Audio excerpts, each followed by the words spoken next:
I always thought if someone truly wanted to kill me, I would feel it. But the truth is, when death came for her, she was smiling.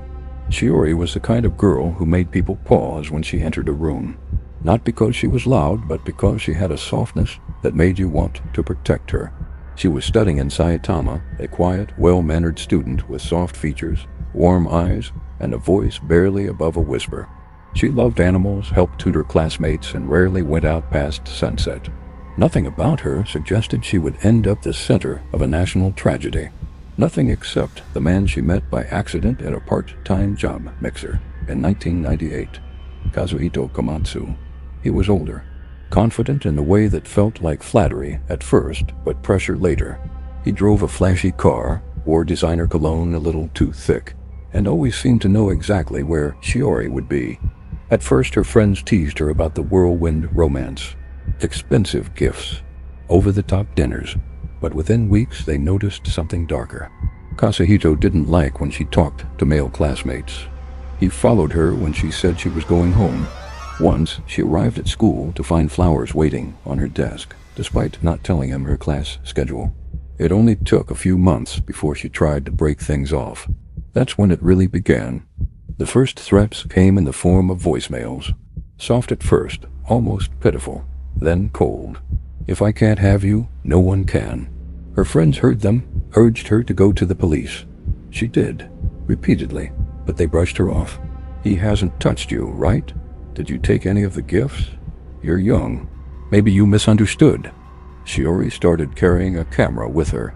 She began documenting everything letters slid under her door, voicemails recorded and stored. Her diary entries shifted from poems and class notes to timestamps, license plate numbers, locations where she saw Kazuhito lurking. Her world was shrinking. She began leaving class early, stopped riding the train alone, and every time she walked through the city square near the train station, she scanned the faces. Then came the smear campaign. Kazuhito printed hundreds of flyers with doctored photos of her face, calling her a prostitute, a liar, a thief. He sent them to her school, her neighborhood, her family, her professors. He faxed them to newspapers and police stations. They all assumed she was being dramatic. The harassment wasn't a police matter, they said. Then Shiori began to unravel. Her diary entries got shorter, her eyes darker. She told her brother she had a nightmare of seeing herself from across the street watching, helpless, as something closed in behind her. She started carrying pepper spray. She bought a pocket knife, but still, she walked to class. Still, she smiled at her mother every morning. Still, she held on. On October 26, 1999, Shiori left class at the university and headed toward Okigawa Station. It was around 6 p.m., a crowded hour in the city square. Cameras captured her walking calmly, clutching her bag, her jacket light against the autumn chill. She never saw him. He didn't yell. He didn't run. He didn't make a scene. Because he wasn't Kazuhito. Kazuhito had hired someone. The man walked up behind her in plain clothes, pulled out a knife, and stabbed her multiple times in the neck and chest in broad daylight, surrounded by commuters. He didn't run. He didn't try to escape. He dropped the weapon and walked calmly away. People screamed. A woman fainted. A bystander tried to compress the wounds. But Shiori was gone before the ambulance arrived. Her blood spilled across the pavement where she'd passed every day, where no one had believed her. In the weeks after her murder, everything unraveled. The evidence she'd gathered, the tapes, the flyers, the photos, all confirmed what she'd tried to tell them. The police had ignored her. The Stalker laws at the time didn't declassify what happened to her as a crime until it was too late. Journalists descended on the town. Protests erupted. Her diary entries were published in national newspapers, each word a haunting cry for help that had never been heard. Kazuhito was arrested, as was the hitman he hired. But the country's shame couldn't be handcuffed. Shiori's story forced the Japanese Diet to revise their criminal stalking laws.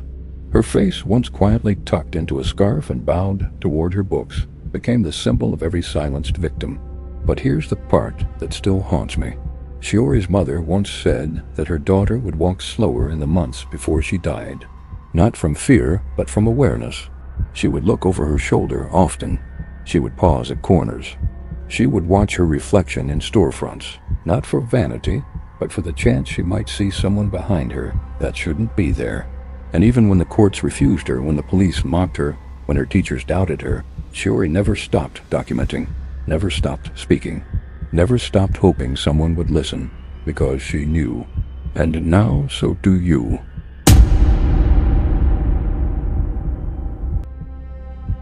I didn't think much of the motel when I checked in.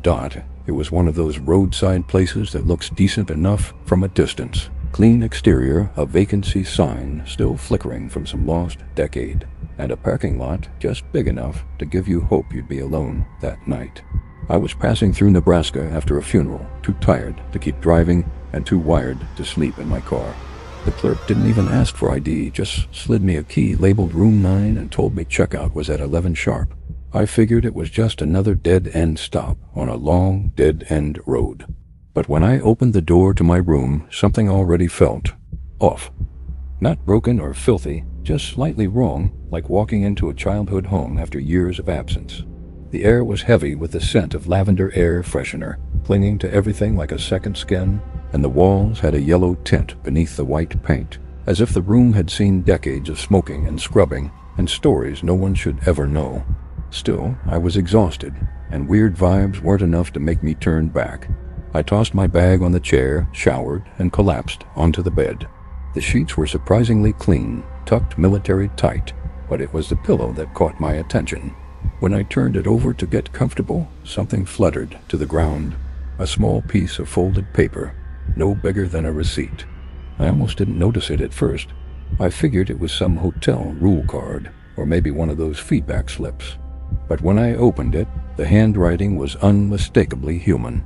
No branding, no logo, just 5 words scrawled in shaky cursive.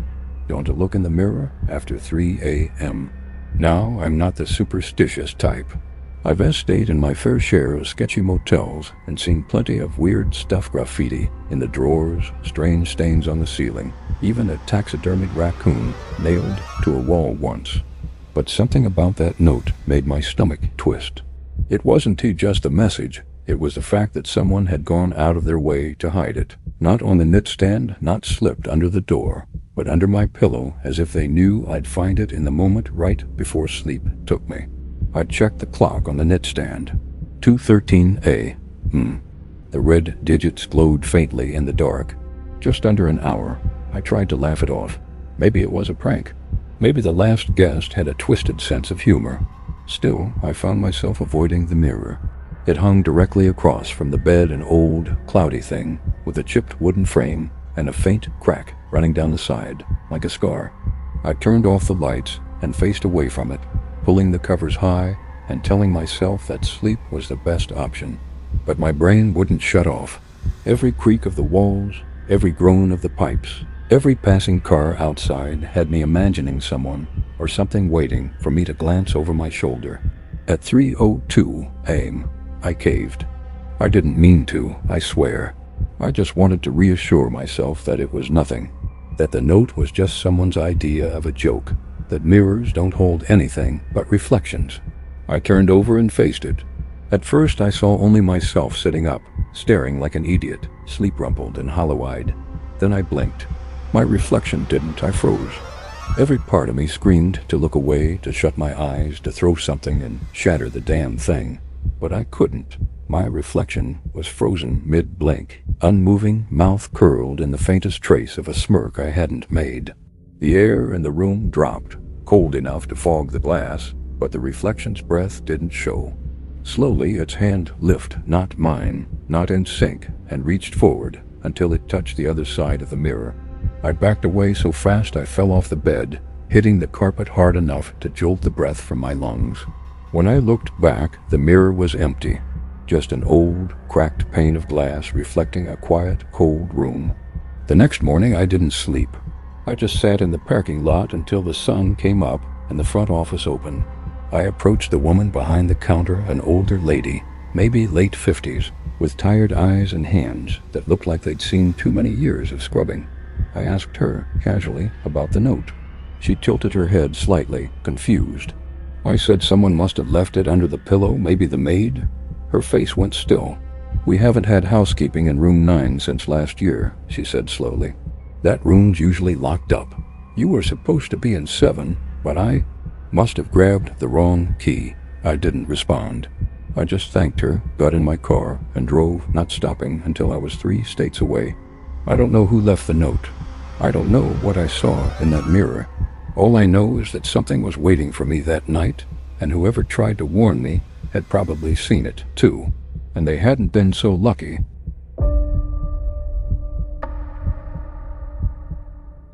I always thought horror only crept in through the dark corners of a movie screen, or the twisted shadows of a nightmare. But the truth is, it can start with something as ordinary as a knock on the door. That's what happened to Rebecca Sheffer. She was young, full of promise, standing on the edge of something big. And when the doorbell rang that morning in 1989, she had no reason to think anything was wrong. She thought maybe it was a delivery, a letter, a friendly hello from a fan. But the man standing on the other side wasn't there to offer admiration or kindness. He was there to end her life, and he had been planning it for years. Rebecca wasn't a superstar in the traditional sense, not like some bombshell movie icon, but she had become a familiar and lovable face to millions. At just 21 years old, she had earned her breakout role as the younger sister on the sitcom My Sister Sam. Audiences adored her. She had that perfect balance of innocence and warmth, like someone you'd recognize from school or wish was your friend. But as her fame grew, so did the attention of a fan named Robert John Bardo. At first, his obsession looked like something people might dismiss as harmless. He wrote letters. He collected photos. He watched her shows on repeat. But what no one could see from the outside was how those feelings had twisted into something dangerous. Robert had already shown signs of instability long before Rebecca ever became his focus. He had a history of mental illness, violent ideation, and a growing obsession with celebrities he deemed pure. And when he saw Rebecca on TV, he convinced himself she was different, special, not like the others. In his mind, they had a connection. But that fantasy began to unravel the moment he saw her act in a romantic scene on screen. It was harmless, just acting. Just a storyline, but to Robert, it was betrayal. In his eyes, she had tainted the image he had built of her. She was no longer the untouchable angel he had projected onto his wall. She had become, in his words, one of them.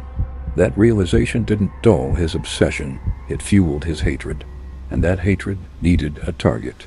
What makes this story more horrifying than most is how shockingly easy it was for him to find her. In 1989, all Robert had to do was hire a private investigator, pay a small fee, and access her personal information through California's Department of Motor Vehicles. In just a matter of days, he had her address, apartment number, and directions to her home. It wasn't hidden behind security gates or protected by a team of handlers. She lived in a modest apartment in West Hollywood. No armed guard, no cameras. Just a young woman living alone, unaware that someone had decided she no longer deserved to. On July 18, 1989, Rebecca had a meeting scheduled with director Francis Ford Coppola. She was ironing her dress, rehearsing lines in her head, probably thinking about her future and the excitement of leveling up in her career. Around 10 a.m., the doorbell rang. Rebecca opened the door and found a man standing there. He introduced himself as a fan. He held out a letter and told her he'd come all the way from Tucson just to meet her. She was polite, gracious. She thanked him, smiled, told him to take care, and then she closed the door. It was just a few seconds, just a harmless exchange, or so she thought. But Robert didn't leave. He waited outside, stewing in a mix of delusion and rage. He had expected some acknowledgement of their imaginary connection, and when he didn't get it, his fantasy shattered. Minutes later, he came back. This time, he wasn't holding a letter. He was holding a .357 Magnum. He rang the bell again. When Rebecca answered, maybe still thinking he'd forgotten something, he pulled the gun and shot her in the chest at point-blank range. She collapsed inside the doorway. A neighbor heard the gunshot and called for help. Paramedics arrived quickly, but the wound was too severe. Rebecca died en route to Cedars-Sinai Medical Center. She was 21. The country was stunned. There had been celebrity murders before, but this was different. This wasn't random. This wasn't a robbery gone wrong. This was a calculated act of violence born from obsession, made possible by a gaping hole in the system. When the details emerged that her killer had accessed her home address legally through DMV records, it ignited a wave of outrage. Why was it so easy for a complete stranger to find her? Why were there no protections in place for public figures or anyone for that matter who might be vulnerable? Rebecca's parents, devastated and heartbroken, pushed for change. Within months, California passed stricter privacy laws, and her death became the catalyst for the nation's first anti-stalking legislation. But laws came too late for Rebecca. What makes her story so haunting is not just the crime itself, but how ordinary everything felt before it happened. She wasn't living recklessly. She wasn't ignoring threats. She didn't have a history of dangerous encounters. She was just a young woman answering her door on a sunny morning in Los Angeles. The horror of it all lies in the normalcy, the way evil can hide behind politeness. Obsession can masquerade as admiration, and danger can arrive with a smile and a single knock. There's a photo of Rebecca that always stuck with me. She's standing in front of a window, sunlight on her face, smiling like nothing in the world could go wrong. That image still circulates in stories about her, but it's not just a memory, it's a reminder. A reminder that horror doesn't always announce itself with flashing lights or eerie music. Sometimes it waits patiently on your doorstep. And sometimes the scariest stories are the ones that begin with someone saying, "I'm your biggest fan."